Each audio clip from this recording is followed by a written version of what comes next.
And I was realizing why. Since I'm the secretary and I do all the charts, the medical charts and everything, I could say that most of the sickness that I saw, and I even see these days, the majority is heart problems, hypertension, diabetes, and also Alzheimer, which is also, you know, follow you to be in a hospital at the end. So my point is how to avoid to go to the hospital and become, like we are right now, an active employee to a hospital and not being a patient from the hospital. So have you guys been ever in a hospital before because of a pain or something like that? Yes. Okay. Not because of an accident, but for a pain, of course, for any sickness, something that is not working good in your own body or whatever, right? So the thing that I,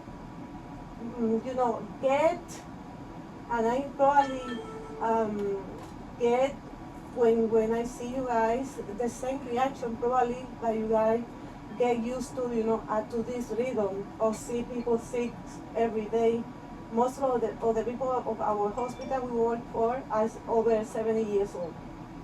So I wrote this, like, let's see, poem about my feelings. So it was about like this. I have never felt more alive than when I work in a hospital, feeling the deepest pain of a heart, feeling death, blood, scream people, cries of the dying in a bed that it looks like a prison. Sowing of hope, the last batch, the theater of their life by the mind torn by the state, time, and place where they are.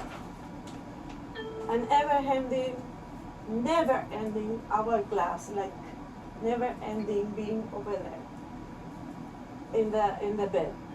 And I had never felt as alive as I did when I work in a hospital. That means that I realized that we can avoid going to be in that position if we eat healthy and if we also maintain a habit about exercising. First of all, the most important thing is to have a good relationship with what we are eating every day and doing as a habit. Like, I have a good relationship with you and you because you guys are my friends and also my co-workers, but at the same time, it's the same thing that happens with food.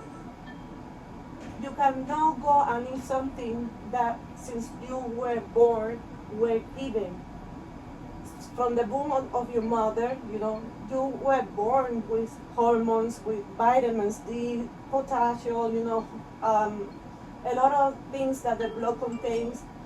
That amount of level that your body has inside of your chemical things, we put a lot of more things with age, little by little. And then at the end, we are ending the people that does not have a good relationship with the food, ending in, like I said before, with the sickness of diabetes, hypertension, and problems, the mental problems, and high control also. So one of the things is that healthy food is not avoiding everything because we need sugar, but in good proportions. Also fat, not like extra is what makes us feel obesity and everything. So put a like type of limit to the whatever we know very well what is good and what is not for our body already. Fruits, fish, a little bit of carbohydrate, bread or whatever is always good for you guys. And also make a good habit about, 10 to 15 minutes of movement of your body. It doesn't mean that you have to go to the gym every day, but at least 10 to 15 minutes of walking, running a little bit, or moving your hands around, but something that your body needs, because this it was meant to be moved, not to be exactly, like sitting down, going to the car, sitting down again, and then get up and then sitting down in the bed, and then go to sleep. We meant to be for our blood to running better, to be moving, and no static, in a place. So the most important thing is make a habit, and number two, a good relationship with the food that we are eating.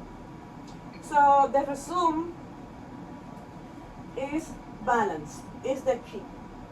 Not too much, not too less, but the balance in everything, on everything. Food, movement, make you feel good, what it makes you feel with more energy, and treat a little bit yourself, what is making you feel better eating, and what is making you feel worse when you eat at the end of the day.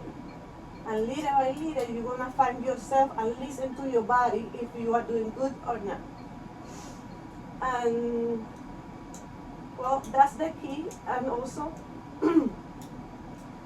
regulate exercise, like I told you, is necessary for the physical fitness and good health. It reduces the risk of heart attack, diabetes, and all of those primary diseases that we have right now in the United States as a number one.